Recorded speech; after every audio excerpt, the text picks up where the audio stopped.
네, 오늘 본문 말씀을 가지고 내가 찬양해야 될 예수님이라는 제목으로 함께 말씀을 나누겠습니다. 오늘부터 이제 한 주간을 우리가 고난 주간으로 지킵니다. 또 내일부터 저녁 특별 기도회가 있습니다. 여러분 함께 나오셔서 정말 귀한 은혜를 또 받으시고 또 한 주간 정말 우리가 예수 그리스도의 그 십자가를 묵상하면서 하나님께 더 한 걸음 나아갈 수 있는 은혜가 되기를 주님의 이름으로 축복합니다. 사실 사순절이나 고난주간은 특별히 성경에서 언급된 절기는 아니지만 예수님께서 나를 기념하라 라는 그 말씀을 근거로 해서 이제 교회가 고난주간을 지키고 있습니다. 이 사순절은 부활절을 기준으로 40일 전부터 예수 그리스도의 고난을 생각하고 또 회개하고 금식하는 데서 유래한 건데요. 처음에는 각 교회마다 기념하는 날이 달랐다가 AD 325년에 그 교회의 니케아 총회 회의에서 이 40일을 이제 공식적으로 결정하고 사순절이라는 이름을 붙여서 지키게 되었습니다. 그러니까 이 사순절의 역사는 사실 굉장히 길게 지켜져 오게 된 것이죠. 이 사순절의 가장 중요한 의미는요, 십자가에서 죽으신 예수님뿐만 아니라 이제 부활하시고 다시 오실 예수님을 영접할 준비를 하는 것이 이 사순절의 본질입니다. 즉 자신의 신앙을 돌아보면서 예수 그리스도를 진정으로 나의 구원자로 영접했는지를 우리 자신들이 돌아보고 더 나아가서 확고한 믿음을 확인하는 시간이 되어야 한다는 것이죠. 무엇보다도 나로 인해서 당하신 예수 그리스도의 그 십자가의 고난을 생각하면서 우리 각자의 있는 삶의 위치에서 근신과 절제를 통해서 마음의 자세를 살피고 또 우리가 세상에서 주님의 제자로서의 삶을 잘 살아가고 있는가, 그 자세를 재정비하는 영적 훈련의 기간으로 삼아야 됩니다. 고난주간의 첫 번째 날이기도 한 오늘 주일을 우리는 종려주일이라고 부르지요. 역사적으로 오늘은 예수님께서 예루살렘으로 입성하신 첫 번째 날이기도 합니다. 사람들이 예수님이 가시는 길에 자신의 웃옷을 벗어서 길에 깔고 그리고 종려 나무 가지를 흔들면서 찬양했다고 해서 종려주일이라고 부르기도 합니다. 사람들이 예수님을 이렇게 환호했던 이유는 예수님이 예루살렘에 들어와서 뭔가 굉장한 일을 벌이실 거라고 생각했기 때문이에요. 사람들이 생각하는 굉장한 일, 사람들이 생각하는 큰 일이라는 것은 이스라엘을 로마로부터 해방시키는 것입니다. 당시 그때 이 이스라엘은 예루살렘의 속국으로 있었습니다. 그래서 어떻게 하든 간에 이 로마로부터 해방되기를 원했던 것이죠. 그리고 역사적으로 과거에 다윗과 솔로몬 시대의 그 영광을 재현하기를 바라고 있었습니다.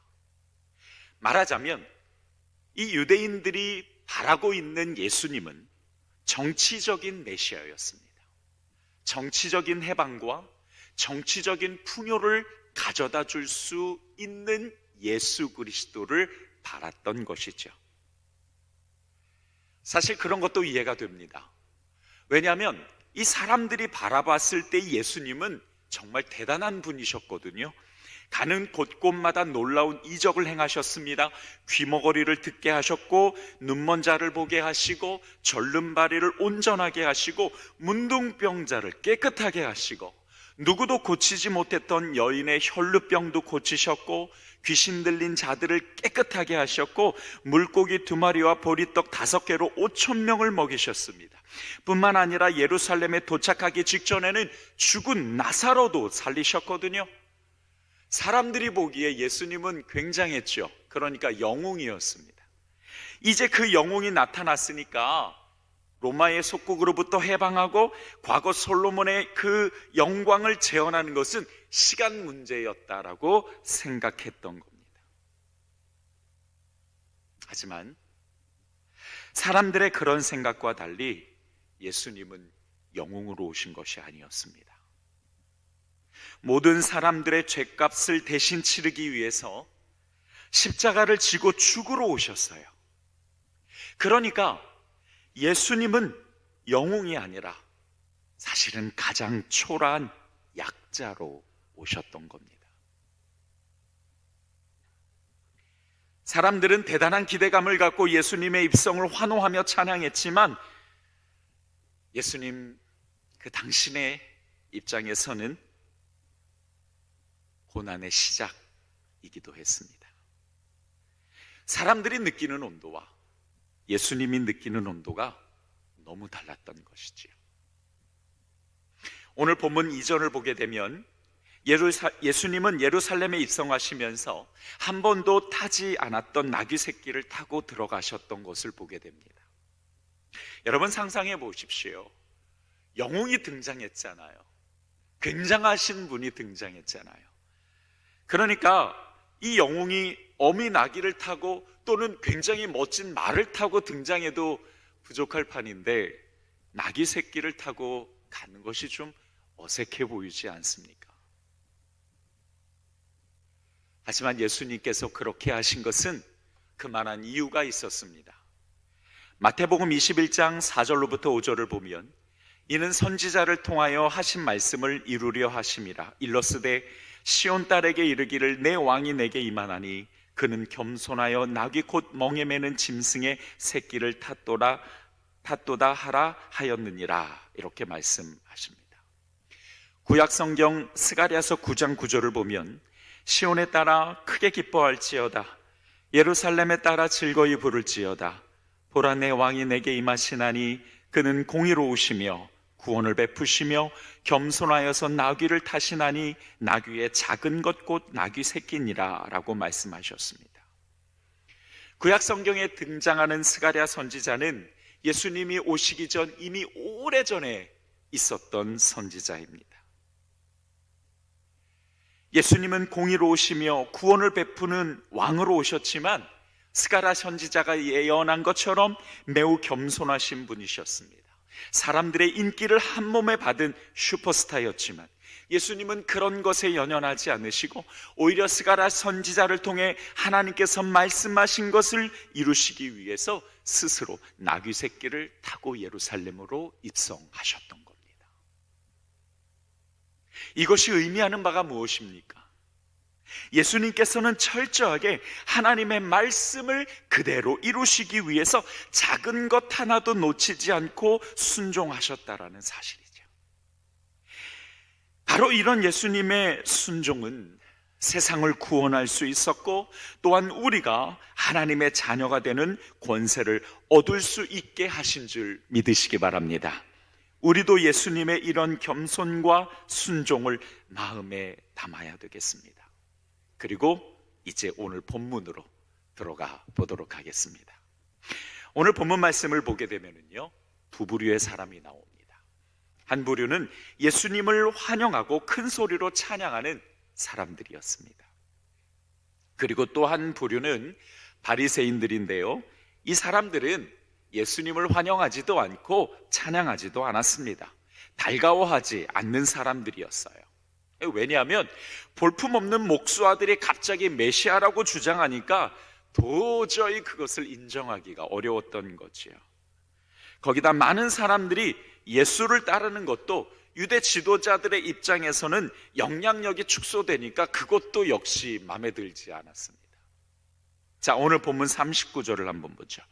바리새인들이 예수님한테 제자들 좀 조용히 시키라고 말하는 장면인데요, 39절을 보겠습니다. 무리 중 어떤 바리새인들이 말하되 선생이여 당신의 제자들을 책망하소서라고 이야기하죠. 여기서 책망이라는 말은 금하다라는 뜻이에요. 그러니까 바리새인들은 예수님을 메시아로 인정하지 않기 때문에 사람들의 그 환호와 찬양을 저지하려고 했던 거예요. 금하려고 했던 겁니다.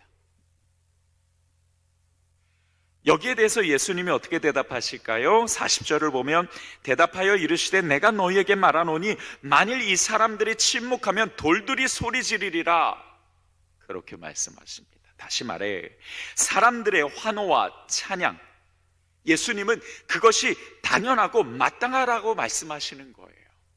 아니, 반드시 찬양을 받으셔야 된다라는 뜻입니다. 그렇습니다. 맞죠? 예수님은 세상을 구원하기 위해 오셨잖아요. 그런 분을 환영하지 않고 그런 분을 찬양하지 않으면 누구를 환영하고 누구를 찬양하겠습니까? 그래서 사람들은 예수님이 찬양받으셔야 되는 이유를 두 가지로 말하고 있습니다. 38절을 보죠. 우리 한 목소리로 함께 읽겠습니다. 시작. 이르되 찬송하리로다 주의 이름으로 오시는 왕이여 하늘에는 평화요 가장 높은 곳에는 영광이로다 하니. 아멘.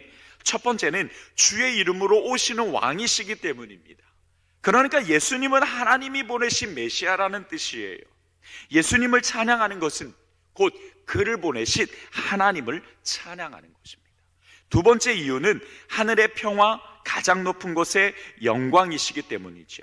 예수님은 하나님이 보내신 평화입니다. 에베소서 2장 14절을 보면 그는 우리의 화평이신지라 불로 하나를 만드사 원수된 곳 곧 중간에 막힌 담을 자기 육체로 허시고 라고 말씀하세요.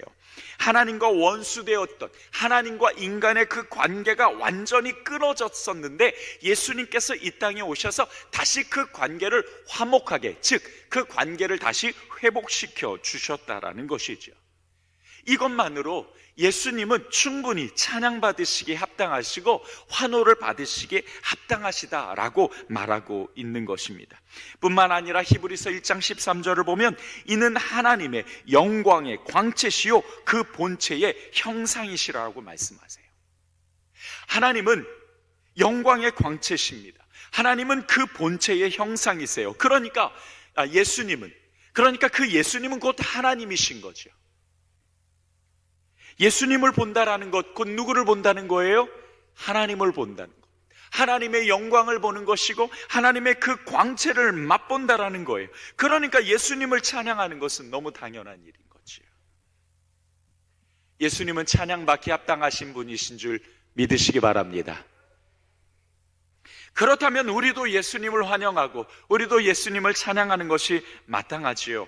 예루살렘으로 입성하시는 그 예수님을 환영하고 찬양하는 사람들처럼 나를 구원하기 위해 이 땅에 오신 예수님을 진심으로 환영하고 찬양할 수 있는 성도들이 되기를 주님의 이름으로 소원합니다.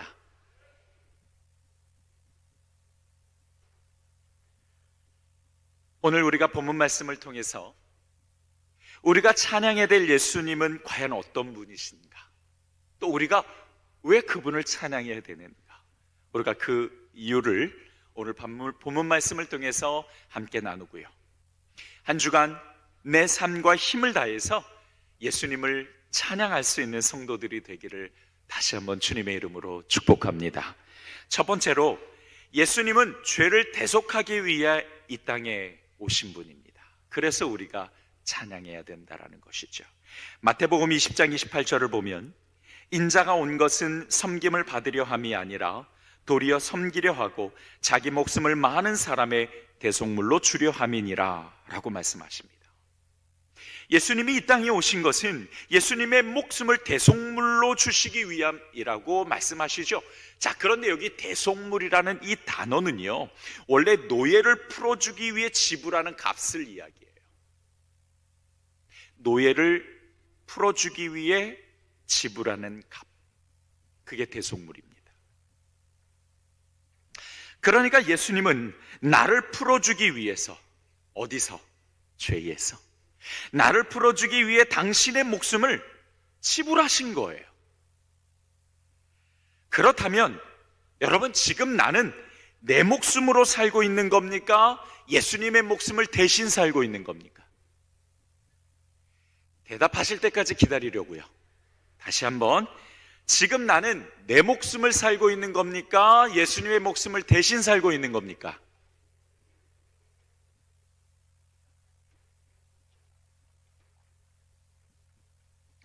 대답을 크게 안 하셔서 자꾸 목이 타요. 대답을 기다리고 있는데. 맞습니다. 예수님이 내 목숨값을 지불하셨어요. 그것도 돈으로 지불하신 것이 아니라 당신의 목숨으로 지불하셨습니다. 그러니까 우리는 지금 마땅히 우리의 인생을 살아가고 있는 게 아니라 예수님의 인생을 대신 살고 있는 겁니다. 만약에 내 인생을 주님의 뜻대로 값지게 살지 않으면 예수님의 그 목숨을 값싼 것으로 전락시키는 것과 다를 바가 없는 겁니다. 과거에 일본을 숙연하게 만들었던 사건 하나가 있었습니다. 술에 취한 한 일본인 행인이 선로로 추락을 했어요. 주변에 있던 사람들이 우왕좌왕하는 사이에 한국 청년이었던 이수연 씨가 선로로 뛰어들어서 행인을 구하려다가 끝내 빠져나오지 못했습니다. 7초면 선로에서 빠져나올 수 있는 시간이었지만 이수연 씨는 달려오는 열차를 손으로 제지시키려다가 그만 죽음을 당하고 말았습니다. 이 일이 있고 난 후에 1억 명의 일본인들은 감동하였고 고 이수연 씨의 희생을 기리기 위해서 이수연 아시아 장학기금이 설립되어서 485명의 유학생들이 공부를 할 수 있게 되었다고 합니다. 왜 제가 이 말씀을 드리냐면 한 사람의 그 고귀한 희생도 이렇게 값지게 여기는데 하물며 나에게 목숨을 내어주신 예수님의 그 희생을 값싼 것으로 전락시키면 안 되겠지요.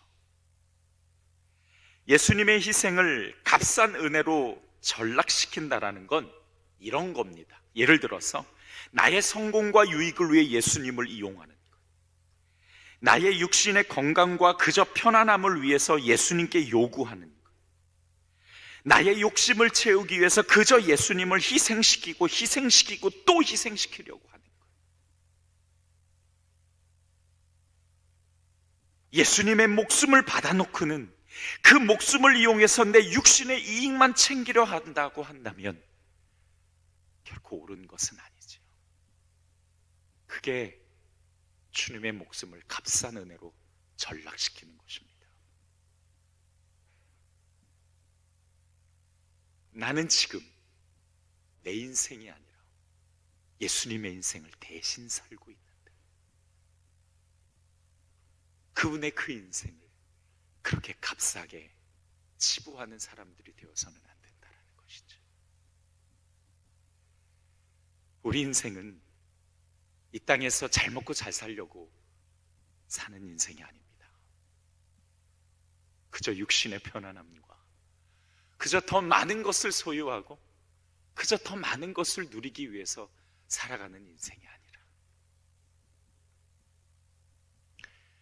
예수님께서 하나님의 뜻을 이루기 위해서 그 겸손함으로 섬기기 위해서 오신 것처럼 우리도 교회와 세상과 그리고 예수님을 섬기는 인생을 살아가야 될 줄 믿습니다. 그래서 우리는 예수님을 위해서요 기꺼이 내 인생을 내어드릴 수 있어야 됩니다. 아니, 그게 마땅한 거죠. 그게 마땅한 거죠. 대신 살고 있는 인생이 내 것을 고집하는 게 어찌 마땅하다고 하겠습니까? 그리고 또 한 가지 우리가 봐야 될 부분이 있습니다. 오늘 본문에는 예수님을 환영하고 찬양했던 제자들이 나오는데요, 그런데 이 사람들이 예수님을 그렇게 환영했던 이유는 안타깝게도 다른 목적이 있었습니다. 찬양하는 것 되게 좋은데, 예수님을 환영했던 건 되게 좋은데 그 목적이 달랐어요. 자, 오늘 본문 37절을 우리말 성경으로 제가 한번 읽어보겠습니다. 예수께서 올리브산의 내리막길에 가까이 이르시자 온 무리의 제자들이 기뻐하며 자기들이 본 모든 기적에 대해 큰 소리로 하나님을 찬양하기 시작했습니다 라고 말씀하십니다.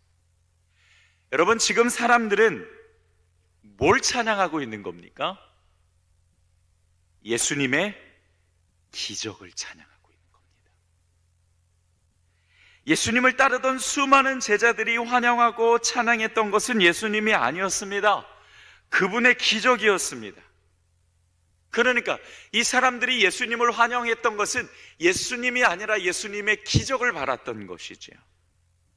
귀머거리를 뜯게 하고 눈먼 자를 보게 하고 절름머리를 온전하게 하고 문둥병자를 깨끗하게 하고 귀신 들린 자를 고치고 물고기 2마리와 보리떡 5개로 5,000명을 먹이고 죽은 사람도 살리는 것을 보면서 야, 이제 나도 저 기적을 맛볼 수 있겠다. 나도 내 육신의 배고픔과 문제를 해결할 수 있겠다. 야, 나도 육신의 편안함을 누릴 수 있겠다라고 생각했던 거예요. 당시 예루살렘에 살고 있던 주민 대부분은 가난하고 어려운 사람들이었습니다. 그러니 이 사람들이 바랐던 예수님은 죄에서 해방시켜주는 영혼의 구원자가 아니라 당장 굶주린 배와 육신의 문제를 해결해줄 육신의 구원자가 필요했던 거죠. 이것이 우리에게 주는 깨달음이 큽니다. 우리가 오늘 찬양하고 감사해야 될 예수님은 단지 우리의 육신의 문제를 해결해주고 복을 주는 그런 예수님만이 아니에요. 내 인생을 성공적으로 이끌어주고 내가 원하는 걸 다 베풀어주고 내 가정의 복과 은혜를 그저 듬뿍 주시는 그런 기적을 바라고 찬양하는 예수님이 아니라는 거예요. 정말 우리가 찬양해야 되고 환영해야 될 예수님은 나를 죄에서 해방시켜 주시고 영원한 죽음에서 구원하시기 위해 오신 그 예수, 그 그리스도를 찬양해야 될 줄 믿습니다. 예수님이 이 땅에 오신 것은 나를 대속해 주시기 위해서였어요. 당신의 목숨값을 지불해서 나를 살리기 위해서 이 땅에 오셨습니다. 나를 위해 자신의 목숨을 대속물로 주신 예수님을 찬양하고 감사합니다. 아멘이십니까? 아멘. 나를 위해서 당신의 목숨을 대속물로 주신 우리 예수님께 우리 큰 마음을 담아서 이 시간 우리 잠시지만 큰 박수로 영광 올려드리도록 하겠습니다. 예수님 감사합니다.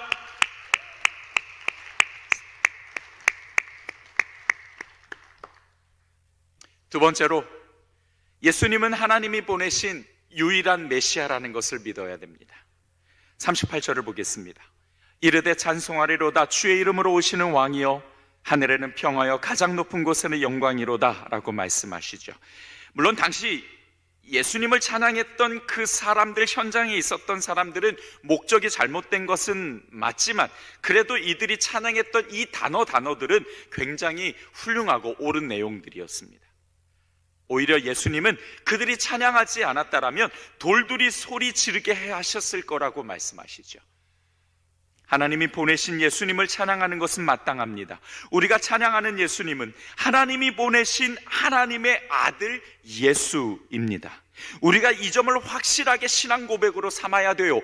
왜냐하면 지금도 자기가 예수라는 사람이 한국에, 대한민국에만 230명이라니까요. 신천지 교주 이만희도 자신이 하나님이 보낸 예수라고 주장합니다. 우리는 말도 안 되는 거라고 생각하죠? 그가 예수라고 믿는 신천지 사람이요 6만 명이 넘습니다. 믿어지세요? 걔네들 믿음이 더 좋은 것 같아. 도저히 우리는 안 믿겨지는데.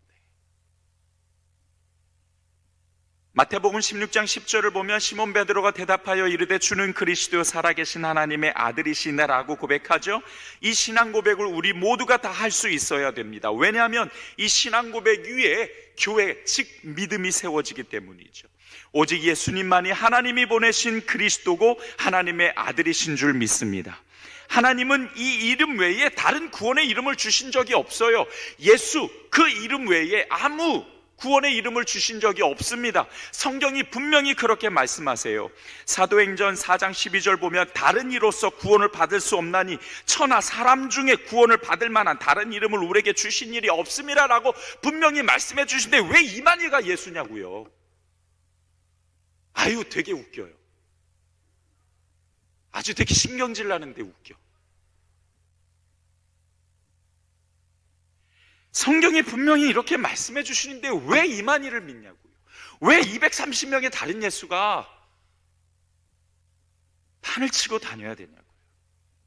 이것만 제대로 알고 있어도 우리는 다른 이단에 빠지지 않아요.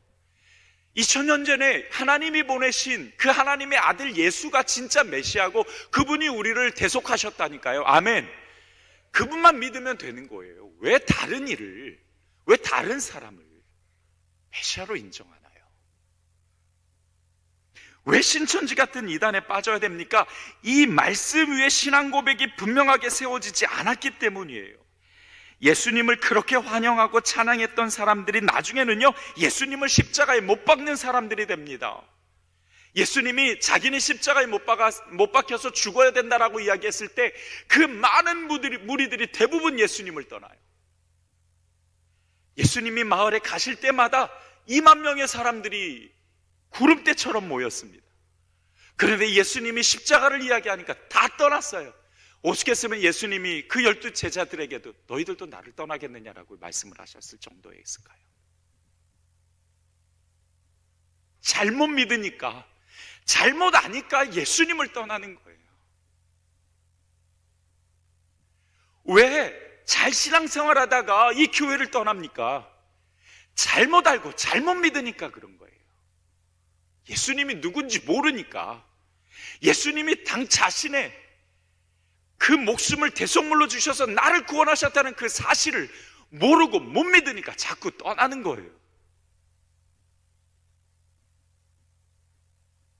여러분, 우리가 꼭 기억해야 될 것이 있습니다. 하나님이 보내신 예수 그리스도 외에는 결코 다른 구원의 길은 없습니다. 크게 아멘 합시다. 아멘. 우리가 찬양하고 감사해야 될 분은 하나님이 보내신 2000년 전에 이 땅에 오셨던 바로 그 예수 그리스도며 이제 다시 오실 예수 그리스도, 그분이십니다. 그분이 나의 길이요 진리요 생명 되심을 고백하는 성도들이 되기를 다시 한번 주님의 이름으로 축원드립니다. 말씀을 정리하겠습니다. 오늘은 고난중한 첫날이기도 하고 종료주의이기도 합니다. 예수님께서 십자가에 못 박혀 대속물이 되기 위해서 예루살렘으로 입성하셨는데요, 그때 그날 예수님을 찬양했던 많은 사람들, 그러나 그들의 찬양의 대상은 예수님이 아니라 그분의 기적이었습니다. 아쉽지만 잘못 찬양한 거죠. 그러나 우리는 올바른 믿음을 가지고 하나님이 보내신 오직 메시아 예수 그리스도만을 찬양해야 됩니다. 이 땅에 오셔서 우리를 대속하신 그분, 그 예수님을 찬양하며 감사합니다. 무엇보다 나의 죄를 대속하신 그 예수님을 우리가 함께 마음과 소리를 높여서 찬양하며 그 크신 그 예수 그리스도의 은혜를 잊지 않고 한 주간도 우리가 그분의 십자가를 마음에 품고 그분의 그 부활의 은혜를 우리가 소망으로 바라보며 한 주간, 이 고난 주간이 어떤 때보다도 하나님께 더 가까이 갈 수 있는 은혜가 있기를 주님의 이름으로 축복합니다. 주님, 그렇습니다.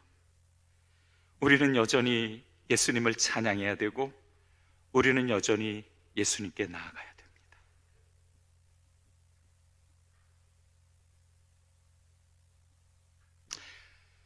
아무런 대가 없이 당신의 목숨을 우리에게 대속물로 주셔서 우리를 살리셨고 우리는 그분의 목숨을 받았습니다. 이제 우리는 그분을 대신해서 사는 것이고 우리는 이제 주님의 영광을 위해서 살아갈 것을 다짐합니다. 한 주간 우리는 2000년 전에 오신 메시아이신 예수님을 찬양할 것이며 그 찬양을 통해서 하나님 영광 받아 주시옵소서. 감사드리고 예수님의 이름으로 기도드렸습니다.